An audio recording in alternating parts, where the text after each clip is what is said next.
Hi, my name is Brennan, and this is your yearly horoscope forecast for the zodiac sign of Cancer for the entire year ahead of 2022. If you're new to my channel, then my name is Brennan, and I'm the host of the Astrology podcast and the author of a book on ancient astrology titled Hellenistic Astrology, The Study of Fate and Fortune. So in my approach, I synthesize a little bit of ancient and a little bit of modern astrology in order to get the best of both worlds.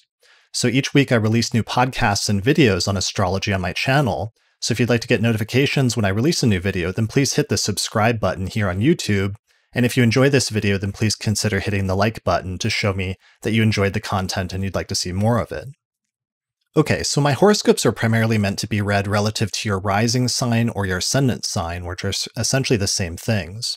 Although you can also watch them from the perspective of your sun sign, especially if you're born during the day, or your moon sign, especially if you're born at night. So the rising sign changes signs every hour or two during the course of the day, whereas the moon sign takes about 2 days to change signs, and the sun sign takes about a month to change signs. So as a result of that, the rising sign is much more personally relevant to you, and for that reason, I would really focus on that when you're looking at these horoscopes, or horoscopes in general for that matter. So if you don't know what your rising sign is, then all you need to do is find out your birth time and then go to a website where you can get your birth chart calculated, such as astro.com, and you should be able to get your ascendant or your birth rising sign calculated on those websites. So I have a video tutorial titled How to Calculate Your Ascendant and Rising Sign on my channel, which you can either search for or I'll put a link to it in the upper corner of this video right here. So let me know in the comments below what your sun, moon, and rising signs are, and which sign resonates with you more when you watch your video horoscopes like this one. All right, Cancer, let's look at your astrological transits for 2022. So here's a bullet point list that lists all the main points I want to talk about during the course of this forecast. I want to start by talking about the Venus retrograde in Capricorn, which is taking place in your 7th house of relationships and partnership. So this transit already started towards the end of last year, especially in December of 2021. However, it's going to continue on into the first 2 or 3 months of this year before Venus eventually leaves Capricorn and the transit is over entirely. So this transit is important because it's taking place in your 7th house of relationships. It may be a little bit tricky because, especially at first, Venus stationed retrograde conjunct the planet Pluto. And sometimes Pluto can indicate things like power plays or manipulation or situations that involve control. So because this is taking place in your 7th house of relationships, this may be an important turning point for you when it comes to your personal or romantic or otherwise one-on-one relationships with other people that are very close in your life. So sometimes this involves revisiting or thinking back to the past and sort of dredging up past issues in order to air them out and then eventually be able to move forward with a clean slate. In other instances, it can indicate just an important turning point in terms of renegotiating the nature of a relationship and making a decision about whether you want to stay in a relationship and take it forward, or alternatively, if you want to leave a relationship and you found that some of the challenges have become too much to deal with. So some of this is going to become even more important during the time frame around late January, when Mars will actually move into the sign of Capricorn and into your 7th house for about a month. And at that point, it's going to pick up the pace of things or pick up the speed of things and probably require you to make some decisive actions when it comes to choosing what to do when it comes to your relationships and the types of people that you have in your life.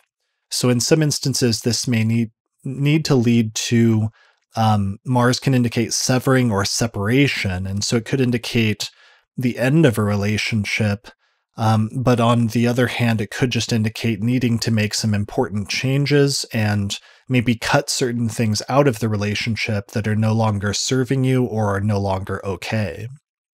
So that's really taking place in the first quarter of the year. But other than that, the next transit I wanted to touch on is Jupiter has recently ingressed into Pisces and into your ninth house of travel, education, religion, philosophy, and other related things. So this should be a period of growth and expansion when it comes to some of those topics in your life over the course of the first 4 or 5 months of 2022, because Jupiter is going to stay in Pisces all the way until about May 10th. So here's that transit of Jupiter going through your ninth house. So growth and expansion when it comes to things, this can indicate a period where it can be a great idea to learn new things or start a new course of study, because the ninth house is the place of education. It can also be a good period to take, normally under normal circumstances, to take a trip or to otherwise expand one's mind when it comes to exposing oneself to foreign cultures or just things that are different compared to where you grew up or what your initial default surroundings were culturally or just in terms of where you started in life. Obviously, travel can be a little tricky with COVID and everything else, but one of the things that's interesting about this transit is that Jupiter is actually conjoining Neptune at the beginning of April in the sign of Pisces, and Neptune can be kind of an illusory body in astrology, which can indicate illusions, which can be either positive or negative. It can be positive in the sense that it can create the sense that you are without boundaries or that you're actually there somewhere without actually being there physically. So one of the ways that this is coming up is with things like virtual reality right now. So maybe it's a good time to take a trip using virtual reality or connecting with other people for educational purposes using something like that. The downside is that Neptune can sometimes be deceptive and can lead to false illusions where, for example, you could get involved in something that is not what it seems at first. And especially if something is too good to be true, sometimes that indicates that it is, but it's not until you get to the other side of this transit that you're going to be able to look back and see why that thing wasn't really all it was cracked up to be. So one thing that makes me think of is sort of being careful about any new philosophical or religious system or belief that you get into during this time, because while it may expand your horizons in some ways, you have to be a little bit careful that it doesn't sort of lead you into something that you weren't prepared for or that was not what was advertised at first. Might be a potential downfall that you might want to pay attention to for that transit, which should otherwise be relatively positive. All right, so that transit's going to zip by after the first 4 or 5 months, and starting on May 10th, Jupiter is actually going to ingress into Aries, which is your 10th house of career.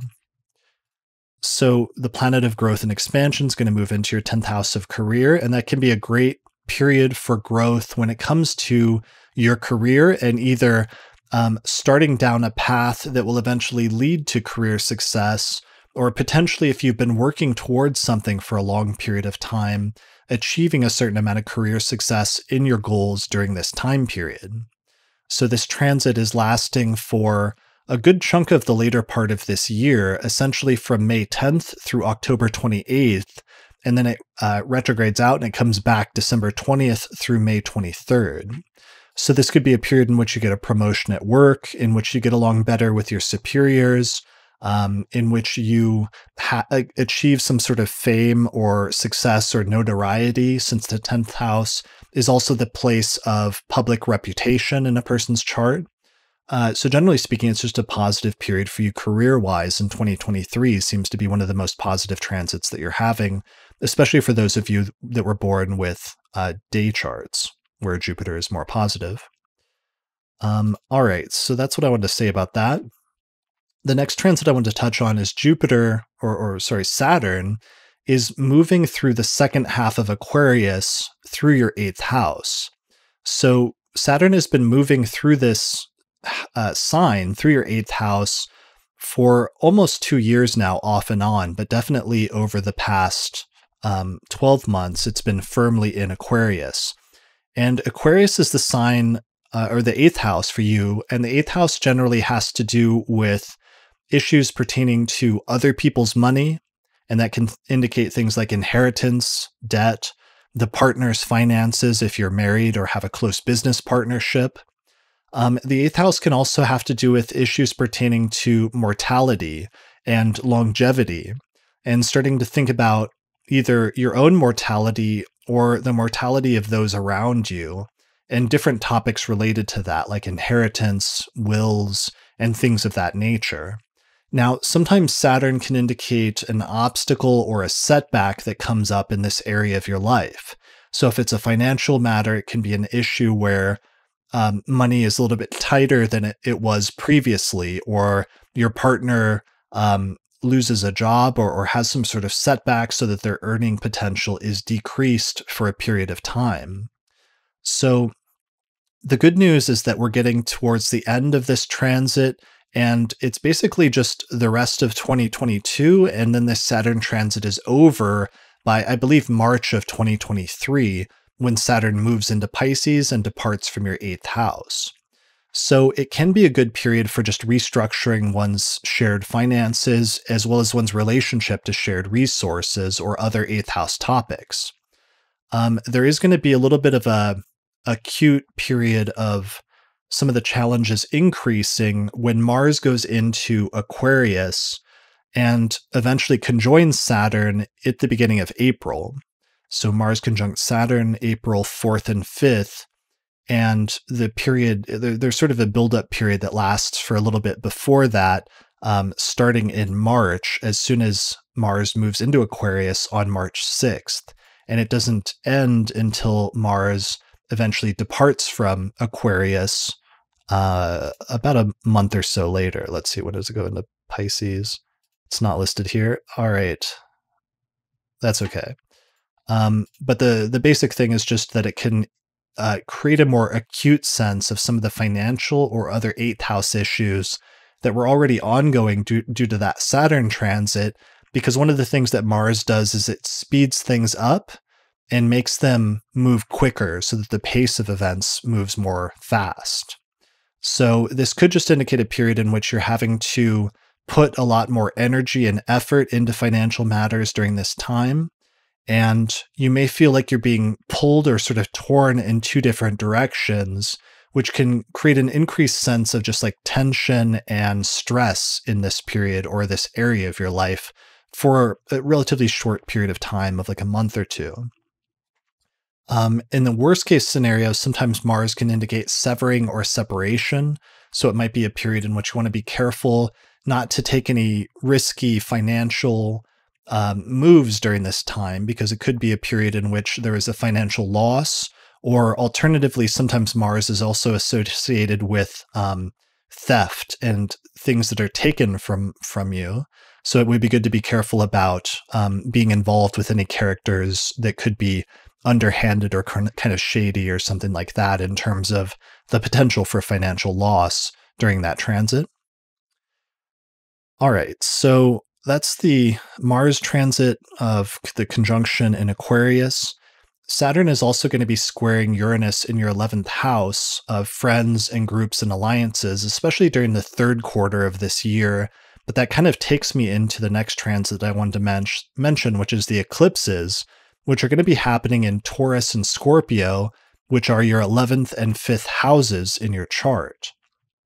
So the 11th house generally has to do with friends, groups, alliances, and hopes and wishes, whereas the 5th house is traditionally associated with things like children and procreation, but also creativity, pleasure, fun and games, as well as sex is one of the topics associated with the 5th house. So the eclipses are going to bounce back and forth between those two houses of your chart in 6-month increments. The first set is going to happen in late April and early May, and the second set of eclipses will take place in those same signs October 25th and November 8th. So my keyword for eclipses is that they usually indicate great beginnings and great endings in the areas of your life that they fall. So for you, this is going to be a period of great beginnings and great endings when it comes to friends, groups, and alliances, as well as fifth house topics having to do with creativity, children potentially, or the potential to have children, or in some instances, other people's children. And it can also relate to sex and sexuality and great beginnings and endings when it comes to some of the chapters in your life pertaining to that topic. So this could indicate a period of making new friends, or in which you have the ending of some friendships, but the beginning of others. It can also be a period in which some casual romantic relationships become more significant. For some people, if you're thinking about having children, this can be a period in which people end up having kids, or the topic of children becomes much more important and much more significant in your life than it was previously when you start seeing eclipses in the fifth house. But those are some of the major topics. I did want to point out that the square between Saturn and Uranus, which we've been experiencing mostly over the course of 2021, there were 3 exact squares, but there's going to be one more close square that almost goes exact between Saturn and Uranus in the third quarter of 2022.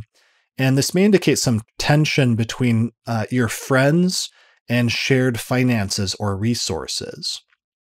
So this could indicate some sort of conflict or some sort of tension in terms of loaning friends money, or otherwise having financial dealings with friends in some ways could become a little bit tricky this year with that Saturn-Uranus square.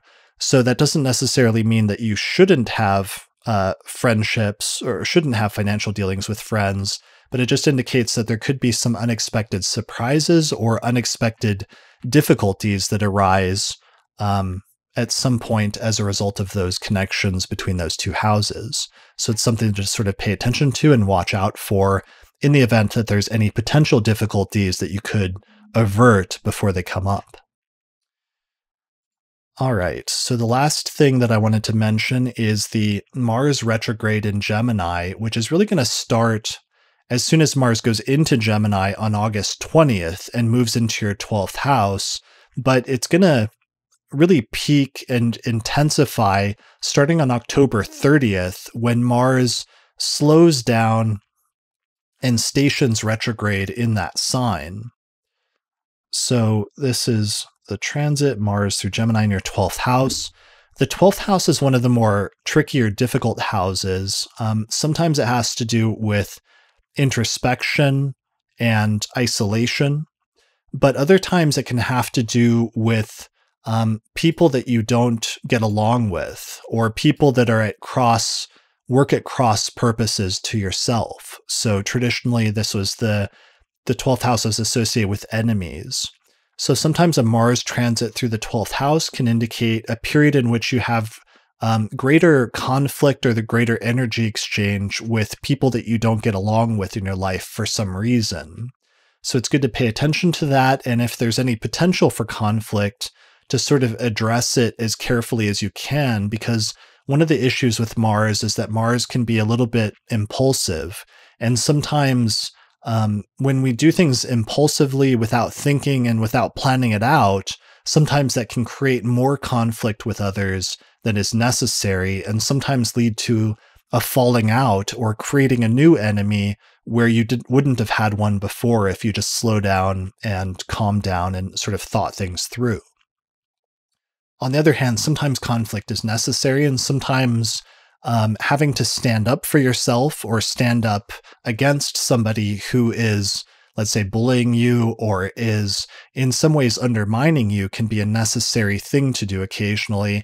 And that could be something that comes up when Mars stations retrograde in late October, but you will see a build-up to it and sort of a precursor as soon as Mars goes into Gemini in August. One other issue that sometimes comes up with Mars is, or 12th house transits can be undermining oneself. So that's again why it's important sometimes to slow down and sort of think things out a little bit strategically because Mars usually is so fiery that it kind of heats things up and causes you to just shoot from the hip and ask questions later. But that's probably the single most important thing that can get you into trouble during a Mars transit. So see if you can slow down, take a breath, and sleep on it, and then wake up the next morning. And if you still feel the same way, then it might be necessary to take action. But if your thoughts have changed overnight, then, maybe it's not as important as it seemed at first. So I think that's it in terms of the major transits that I wanted to cover during the course of this forecast. I covered the Mars retrograde, went through the houses. We did most of the planetary diagrams and all of that jazz. So I think that is it for this forecast. So thanks a lot for watching. All right, that's it for this horoscope forecast for 2022. So as always, this was just a general forecast that focuses on some of the broad outlines of the year ahead. So if you'd like a more detailed analysis of some of the general transits this year, then be sure to check out our year ahead forecast for 2022 that we released in December. Additionally, for a more detailed analysis of your chart, you might want to get a consultation with an astrologer because they can look at it in much more detail than I can go into here in just a general horoscope. Alternatively, or better yet, you could also learn how to read your birth chart and transits on your own, which would allow you to pinpoint some of the dates involved with much more precision and exactness. So if you'd like to learn more about my approach to astrology, then you can get a copy of my book titled Hellenistic Astrology, The Study of Fate and Fortune. And in this book, I reconstructed the original system of Western astrology and recovered some techniques that we had lost many centuries ago. So with this book, I sort of teach you how to read a birth chart and how to use different timing techniques in order to determine when different things will happen during the course of your life, or in some instances during the course of a single year, as I've attempted to do in this horoscope forecast. So the book is available on Amazon as well as in other fine bookstores everywhere. I also teach an online course on ancient astrology, which has over 100 hours of video lectures. It shows hundreds of different example charts in order to show you how the different techniques work in practice. And it really gets into details that I couldn't go into as much in my book, even though the book is very big.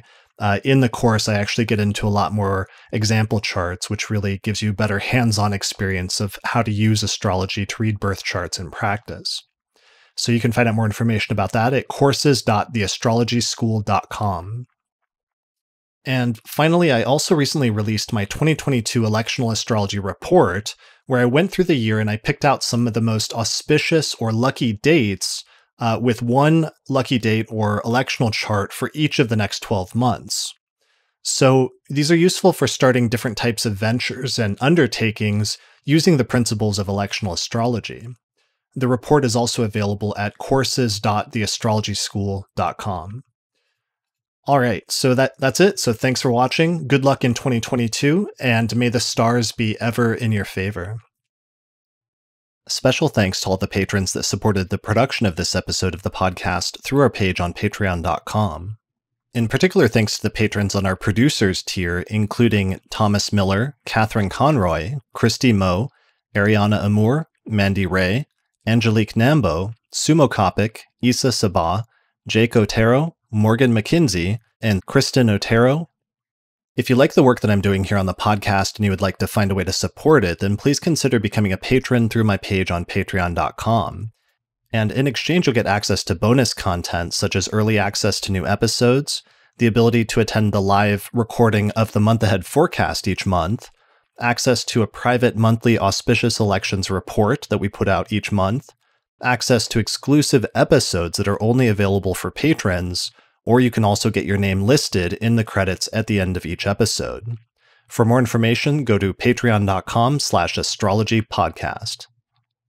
The main software we use here on the podcast to look at astrological charts is called SolarFire for Windows, which is available at alabe.com, and you can use the promo code AP15 to get a 15% discount.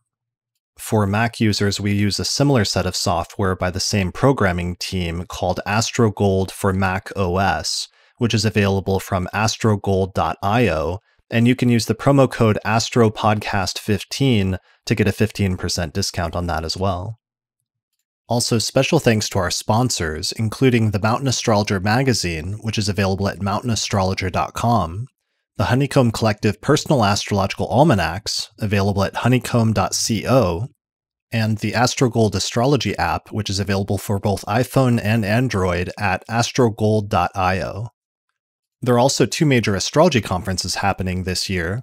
The first is the Northwest Astrological Conference, happening May 26th through the 30th, 2022, near Seattle, Washington. Find out more information at norwac.net. And the second is the International Society for Astrological Research Conference, which is taking place August 25th through the 29th, 2022, in Westminster, Colorado. And you can find out more information about that at isar2022.org.